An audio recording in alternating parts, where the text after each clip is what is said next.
Israel-Palestinian conflict has been brutal and tragic. As this is written, no two-state arrangement between the parties seems imminent. But let us try to lift some of the demographic darkness from Professor Kennedy's brow. It may well be that Israel should leave the settlements, as Christophe says.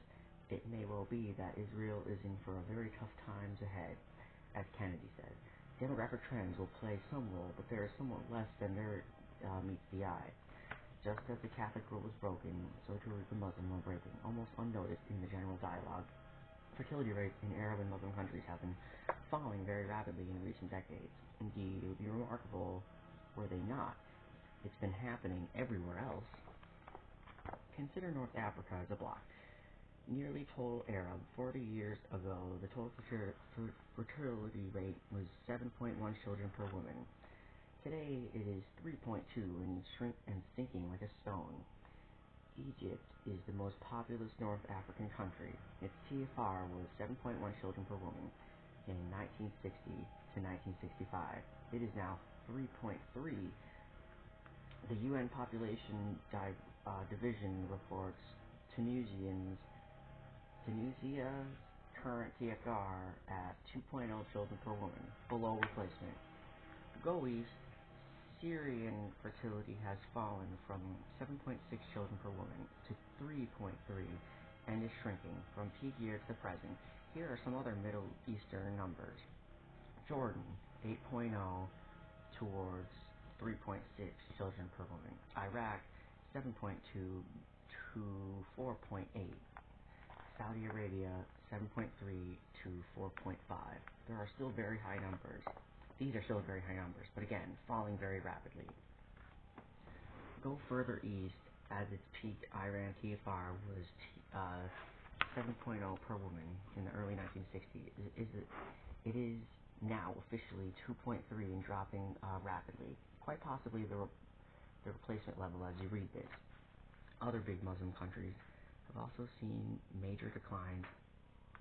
Turkey, Bangladesh, Indonesia, only Pakistan among the major Muslim nations remain with quite high current TFR, 5.0, but Pakistani fertility has fallen by a whole child from 1985 to 1990 time frame. It looks like the demographic transition is slowly falling its way to Pakistan as it has globally. Joe Chami is not surprised at this development. Hold on, guys. His PhD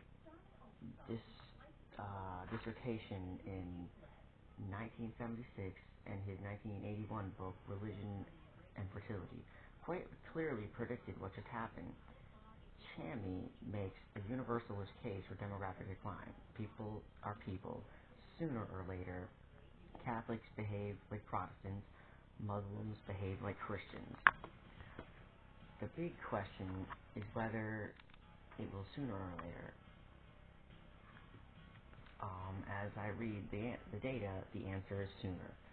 Which brings us back to the Israelis and Palestinians. It is an inordinate complex demographic situation which involves differential fertility rates among Jews, Christians, Druze, and Arabs, as well as emigration, Israeli Arab citizens in Israel, the Israeli ultra-Orthodox Jews who encourage high fertility among their members and have huge families.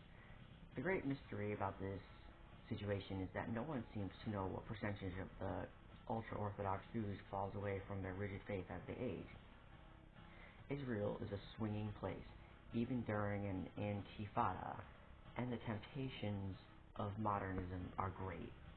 The bottom line is that the demographic situation for the Jews of Israel is not nearly as bleak as it is sometimes portrayed. In 2002, the Jewish-Israeli TFR was 2.6 and has been hovering at about that figure since 1990. It has a TFR higher than that of any other modern nation, the only one seriously above the replacement level, and far higher than the rate of Jews in the rest of the world. Why? I think much of the high Jewish fertility in Israel concerns the fertility war that the Israelis have been engaging in since their independence in 1948. Many Many Israel families have had a third child as an insurance policy, fearing that one child may be lost in the combat or terror. There is a certain paradox here. Arab warfare and terror creates more Israelis. Of course, we've also heard just the converse, that Israeli repression creates more Palestinian babies to conquer Israel. What about the Palestinians? The UN issues data for occupied Palestinian territory. On average, OPT women are bearing 5.6 children, a very high rate, but down from an estimated 8.0 as recently as 1970 and 7.0 as recently as 1985. Palestinians in the OPT watch television and see modern life, just as most of all the world does now. And the Palestinians are deciding to have somewhat smaller families. Both populations have grown. The current population of Israel is 6 million, up from an estimated 1.3 million in 1950. OPT population today is 3.2 million, up from 1 million in 1950. By the year 2025, the population of Israel is projected at 8.6 million. There has been much talk that the terror inflicted on Israeli during Intifada II and the long recession caused by the violence will drive Jews out of Israel. The second Intifada began in 2000. Still, in 2002, 34,000 migrants came to Israel. That was, however, down from the 50,000 to 75,000 range of immigration between 1995 and 2000. The OPT is projected at 6.9 million in 2025. In short, two countries of about 6 to 8 million people each, living side by side in peace or in war. One quite modern, one hopefully modernizing. Another often unnoticed fact impacts the Middle East situation. The Arab nations are very vast in size, but small in population. Those cliches about vast seas of land are partially true. Beyond Egypt's roughly 75 million, there isn't an Arab nation with more than 35 million people. That is approximately the population of California. The total population of the Arab nation combined is about 285 miles, approximately the size of the United States. Many factors go into the idea of power: armed might, economic wealth, culture, natural resources, allies, technology, and an educated citizenry, spirit, and always important, most of all, numbers. While numbers play a role there, I do not believe that Israel-Palestine situation is one that will be settled principally due to demographic projections. Talk to people who still want to play the population card, and they bring up sub-Saharan Africa. Indeed, the fertility rate in the area is 5.4 children per woman, down from 6.6 as recently as 1980 and 1985, but still very high. But several factors must be understood. By any relative standard, sub-Saharan Africa has few people. Like its neighbor in North Africa, sub-Saharan Africa has only one large country, Nigeria, with a population of 130 people projected for 2005. In second place is Ethiopia, with 75 million people projected for 2005. The Congo has 57 million people. South Africa has 45 million people. After that are a couple of countries roughly the size of California, Sudan and Tanzania, and a host of smaller countries that make up the 50 nations in the sub-Saharan Africa. The total population of sub-Saharan Africa in 2000 was 653 million. In the year 2005, the total of all 50 nations of sub-Saharan Africa will be 733 million people, somewhat more than two Americas.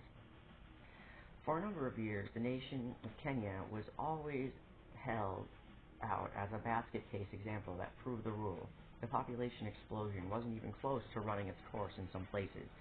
Indeed, as recently as 1980, Kenyan women bore an average of 7.9 babies and had stayed at that level for some 25 years. It was a good example of ongoing, apparently intractable levels of high fertility. But in a global sense, it didn't add up to a hill of Kenyans. The total population of Kenya in 1980 was only 16.4 million, less than that of greater New York City, In 2005, its population is 33 million, but these days, Kenya is barely mentioned in population dialogue. Its TFR, according to UN, has fallen to 4.0 children per woman.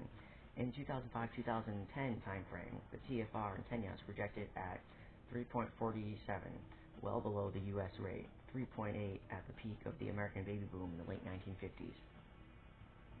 I should read the smaller text, by the way.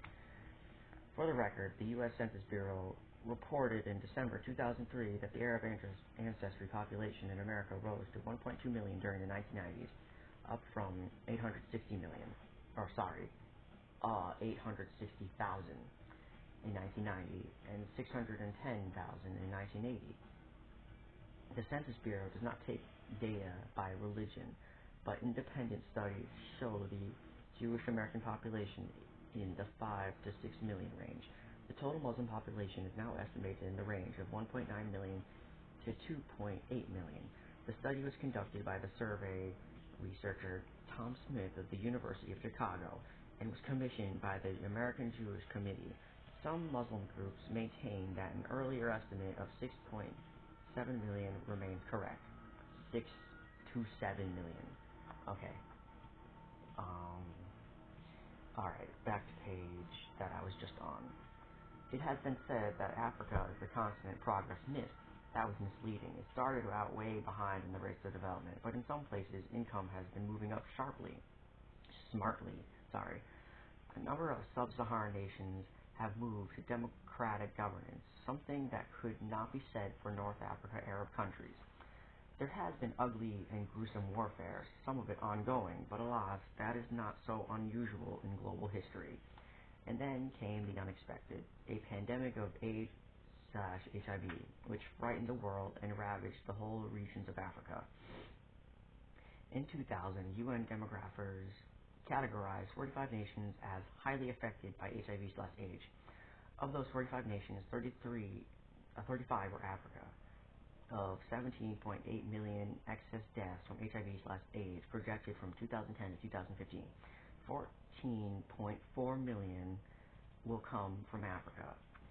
In Botswana, one of the African nations that has been doing well economically and is under democratic governance, about 1 of every 3 adults is HIV positive. Botswana has begun a national campaign against the disease, automatically testing anyone who enters a hospital and increasing the use of antiretroviral drugs.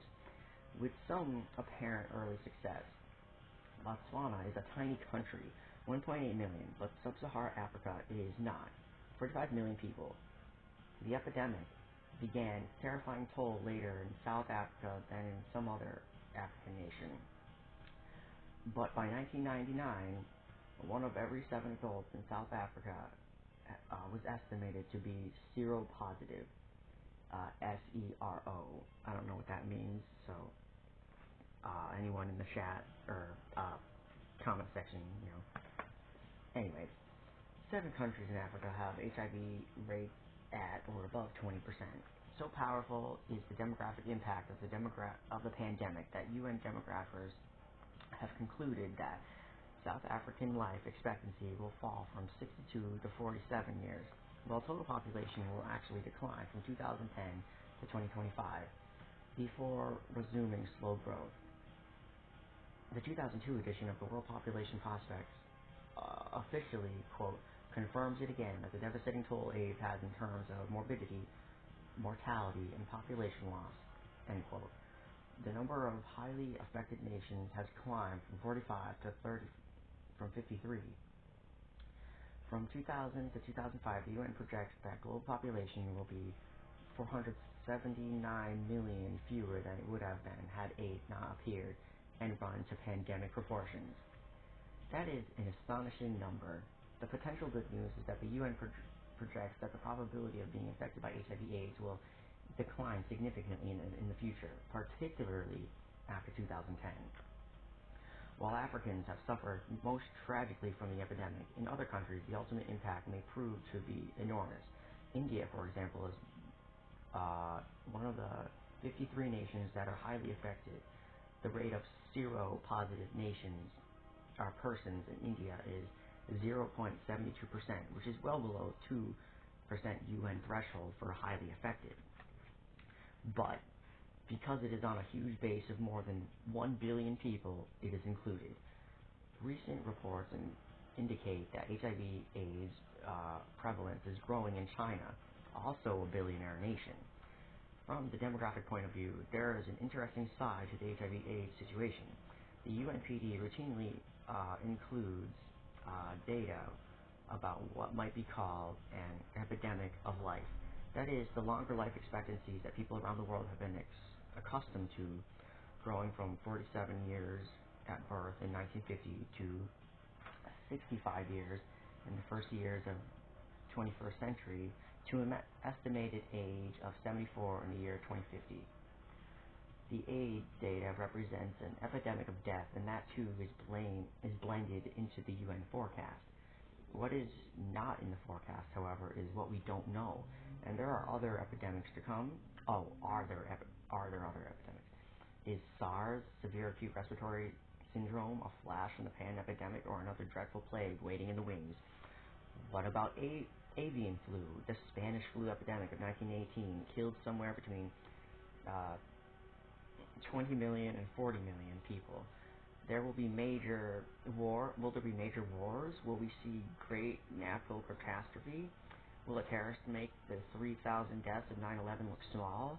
The 3,000 deaths in a day in America was on a statistical base of 2.4 million deaths per year in America. Those sorts of unforeseeable factors can pull down a longevity forecast by a lot more than a year or two. In America, for example, when the Congressional Budget Office makes its 10-year budget projection, it purposely lowers growth rates somewhat to account for the possibility of a recession. The UN Population Division does not factor in potential catastrophes for even its longest-range projections. Obviously, were we to have such an occurrence again, population will sink even faster than outlined here. Well, we certainly have a pandemic, or I think there's other countries that are still affected by COVID, but it's pretty interesting how he talks about what might happen, and it literally has. Periodically, the headline writers at the New York Times get things right. Recall they did so on March 10, 2002, when they reported on the results of the UN proposal on population growth this way.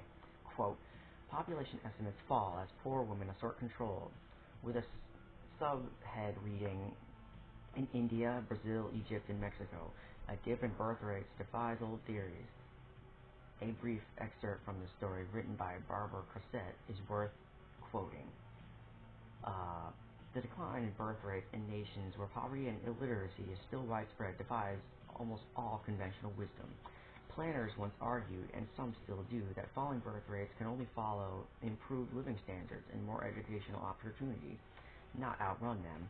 It now seems that women are not waiting for that day. Indeed, they are not. Nor are there menfolk who typically play a role in the child-creating process. Consider as a case in point what has happened in Vietnam, a nation whose recent history is inextricably and tragically linked with that of the United States. As the Vietnam War raged in the late 1960s, the total fertility rate in all of Vietnam was 7.25 children per woman, and probably higher in the north than in the south. It was an article of faith among armchair generals of the anti-war campaign that an American, quote, body count campaign could never win because the North Vietnamese were producing so much potential cannon fodder. Perhaps so. America pulled out of South Vietnam. Less than 3 years later, the Vietnamese army overran South Vietnam. It was not a pretty picture. Tens of thousands of South Vietnamese fled the country, often as, quote, boat people, end quote, risking perilous seas. Other South Vietnamese were killed or sent off to re-education camps. Oof. Many Viet Cong, the ostensible allies of North Vietnamese, were also treated harshly. Several of the fabled and mocked, quote, falling dominoes end quote, did indeed fall to communist governments in Laos and in Cambodia, where a monumental genocide killed at least 1 million Cambodians.